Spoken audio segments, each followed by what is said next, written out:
Hello, my friends. Welcome back to my English channel, where you learn real English slowly, clearly, and confidently. I'm David, and in today's episode, we're going to talk about something very important. Are you tired of not understanding what you hear in English? Do you want to catch every word, every sentence, and every idea? You're not alone. Today, I'll teach you active listening techniques, powerful tools that will help you become a more confident English listener. Let's be honest, listening is hard. Native speakers often speak fast. They use difficult words. Sometimes they mumble or don't speak clearly. But don't worry, I've got you. Together, we'll improve your listening skills. You'll listen, you'll shadow, and you'll grow with me. So, find a quiet place, get comfortable, take a deep breath, and let's begin. What is active listening? Active listening means you're not just hearing sounds, you're really trying to understand them. You stay focused. You pay close attention when someone speaks. There are many sounds and many words, but active listening isn't about catching every single word. It's about listening with purpose, understanding the message, not just the sounds. Sometimes we listen passively. We let someone talk, but our minds are elsewhere, maybe thinking about dinner, our phones, or our to-do list. Active listening is the opposite. You give your full attention. You focus on what the speaker is saying. What's their main idea? What message are they trying to give you? You use your brain, not just your ears. And this is key when learning English. The more you focus, the more your brain learns. You connect words with meaning. You connect sound with understanding. So, remember, active listening means focus. It means thinking while listening. It means understanding ideas, not just words. When you do this, listening becomes easier and more enjoyable. Technique 1. Predict before you listen. Let's start with the first technique. Predict before you listen.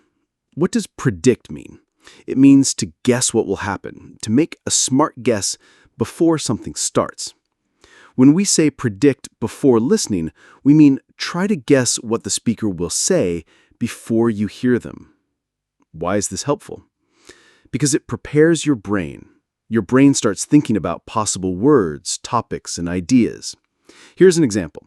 Imagine you're about to listen to a podcast about food. Before you press play, ask yourself, will they talk about cooking? Will they mention fruits and vegetables?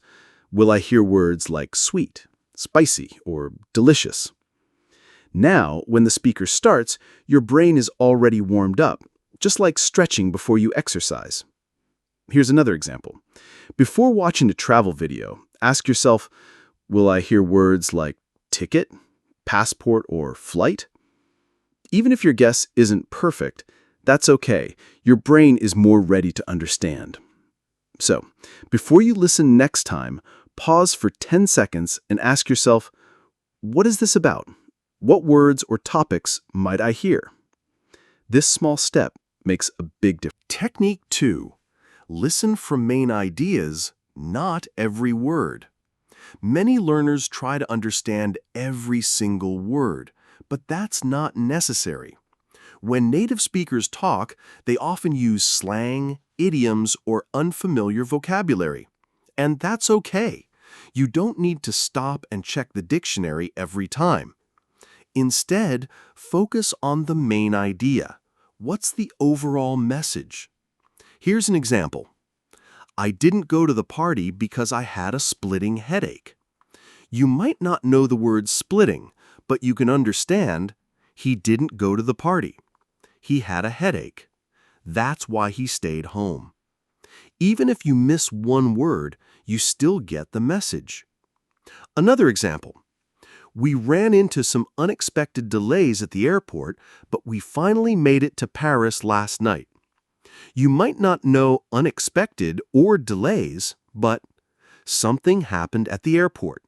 It caused a problem. In the end, they arrived in Paris. You understood the main idea, and that's enough. So don't worry about catching every word. If you understand 60% and get the big idea, you're doing great. Over time, your vocabulary and understanding will grow. Technique 3. Listen more than once.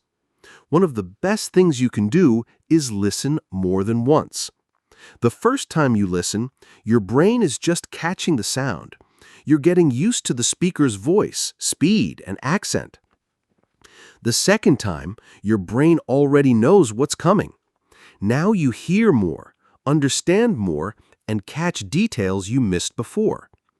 The third time, you notice small things, maybe a funny word, a feeling in the voice, or a sentence rhythm. This is how real listening works, layer by layer. Think about a song. The first time, it's okay, but after a few times, you sing along, you feel the music. English is the same. So don't just listen once. Listen again and again. Pause. Repeat. Let the words become familiar. Start with this podcast. Listen once, then again. Each time you'll grow. Technique 3. Listen more than once.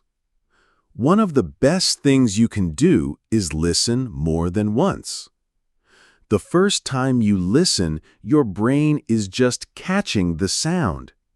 You're getting used to the speaker's voice, speed, and accent. The second time, your brain already knows what's coming. Now you hear more, understand more, and catch details you missed before. The third time, you notice small things, maybe a funny word, a feeling in the voice, or a sentence rhythm. This is how real listening works, layer by layer. Think about a song. The first time, it's okay, but after a few times, you sing along. You feel the music. English is the same. So don't just listen once. Listen again and again. Pause. Repeat. Let the words become familiar. Start with this podcast. Listen once, then again. Each time, you'll grow. Technique 4. Use context to guess new words. What is context? Context means the other words around a new word, the situation or feeling in the sentence. When you don't know a word, look at what's happening around it. Here's an example. I was starving, so I ate 3 sandwiches. You might not know starving, but you know she ate 3 sandwiches, so she was probably very hungry. Correct. Starving means extremely hungry. Another one. We had to cancel the picnic because it started pouring. You don't know pouring, but it was a picnic, and they canceled it. So maybe pouring means heavy rain. And yes, that's right. Use the story, the feeling, the other words.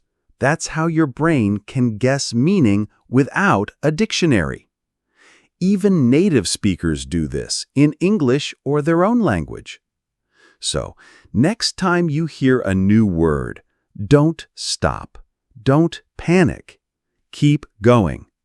Think about the context. Your brain is smart. Trust it.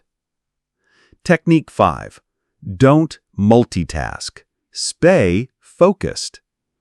Multitasking means doing 2 or more things at the same time, like listening to English while checking your phone or cooking. But here's the truth. Multitasking doesn't help your learning. When you do 2 things at once, your brain can't give full attention to either.